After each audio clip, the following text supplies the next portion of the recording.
The dangerous side of love is its blindness. Sisi yang paling membahayakan dari sebuah cinta adalah kebutaannya. Maksudnya apa? Cinta buta adalah sesuatu yang sebenarnya bahaya luar biasa. Ketika seorang sudah dibutakan dalam cinta oleh perasaan yang menggebu-gebu, mabuk asmara, orang bisa lupa diri dan dia tidak bisa melihat dengan jernih lagi apa yang ada di depan mata. Dan ini menjadi penanda cinta yang berlebihan, excessive love. Dan kalau sudah cinta berlebihan, maka akan menjadi possessive love. Sebuah cinta yang ingin memiliki, yang posesif, yang mau mengatur sedemikian rupa sampai akhirnya orang yang dicintai sudah tidak merdeka lagi, bahkan dikungkung oleh cinta yang buta itu. Dan dari sinilah lalu kemudian terlahirlah yang namanya fanatisme.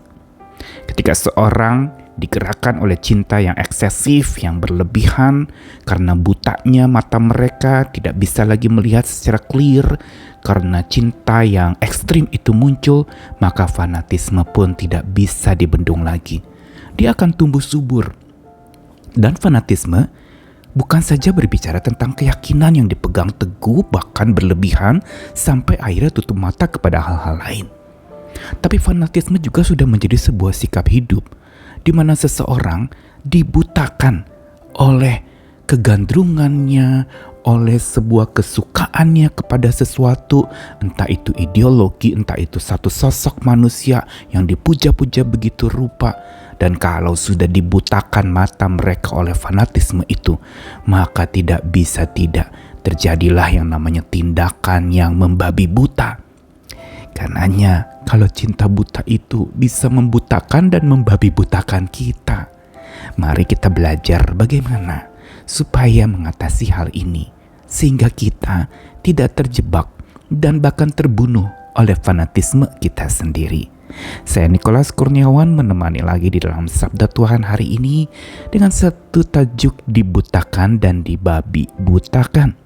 Ayat yang akan kita renungkan bersama hari ini dari Yeremia pasal 2 ayat 25 sampai 28 yang merupakan teguran yang keras dari Tuhan kepada umatnya yang terjebak kepada cinta buta dan fanatisme yang akhirnya meninggalkan Tuhan. Dengarkanlah firman-Nya.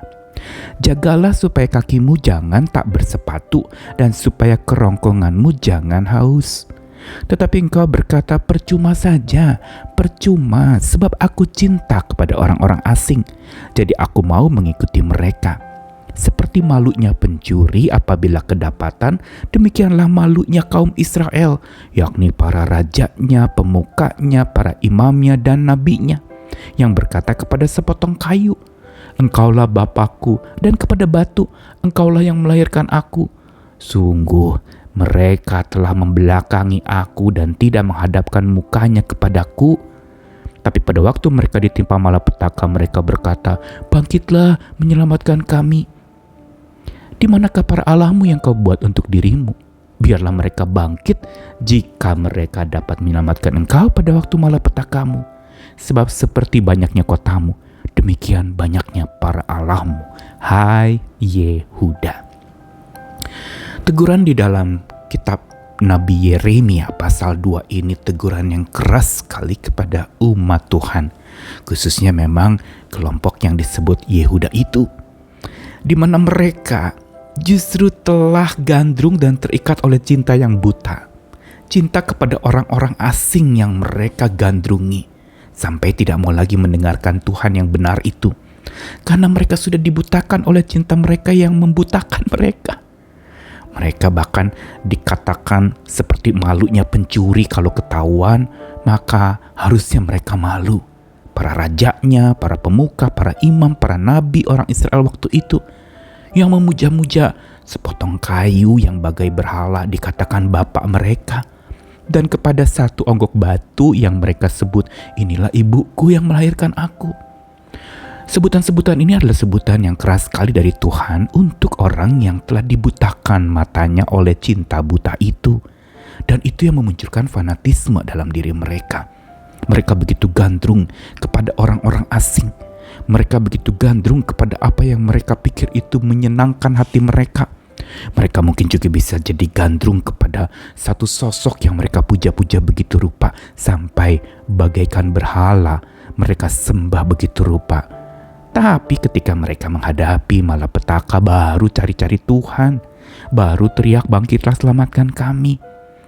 Sampai lalu kemudian Tuhan tegur dengan mengatakan lewat Nabi Yeremia, "Di mana para allahmu yang kau buat untuk dirimu? Biar mereka bangkit, biar mereka yang menolongmu. Karena engkau, Yehuda, punya banyak kota sama seperti banyak Allah yang engkau miliki." Teguran keras dari Tuhan melalui Nabi Yeremia ini kepada sekelompok orang yang telah dibutakan oleh cinta yang eksesif atau cinta yang berlebihan, sehingga menghasilkan fanatisme yang begitu ekstrim, yang membutakan mata mereka sampai tidak bisa lihat jernih lagi akan yang mana yang benar, yang mana yang salah. Karena sudah begitu mengidolakan, sudah begitu fanatik terhadap sesuatu atau seseorang atau keyakinan atau ideologi atau mungkin kepercayaan-kepercayaan lama yang dipuja begitu rupa, atau tradisi yang begitu fanatik dipegang teguh sampai lupa dan tidak terbuka kepada hal-hal baru yang Tuhan bukakan. Dan bukan itu saja, fanatisme yang digerakkan oleh cinta yang eksesif itu bukan saja membutakan mata, tapi membabi butakan tindak tanduk mereka. Kenapa disebut babi buta? Orang yang kalau sudah tindakannya membabi buta itu sudah seperti, bayangkan babi buta, dia bisa seradak-seruduk sana sini, asal seruduk dan tubruk. Mereka seperti tidak bisa melihat lagi. Dan tentu saja ya kotoran ditabrak dan semua serba ditabrak.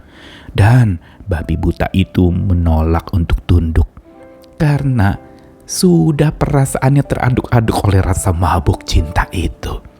Karenanya hari ini, kalau mungkin sebagian orang ada yang merayakan hari kasih sayang, yuk kita periksa, jangan-jangan cinta kita buta dan kita sudah dibutakan oleh perasaan cinta kita. Dan cinta buta itu membuat kita jadi babi buta. Tindakan kita sudah seradak seruduk, asal marah, emosional. Dan ketika apa yang kita kagumi, apa yang kita fanatikkan itu, ketika mulai ada orang yang menyinggung, kita bisa tersinggungnya berkali-kali lipat dan menjadi marah kepada orang yang tidak pro kepada sosok yang kita kagumi atau sosok yang kita dukung begitu rupa. Ayo basmi fanatisme, karena ini sebenarnya merusak hubungan. Karena ini juga merusak sebuah persatuan dan kesatuan.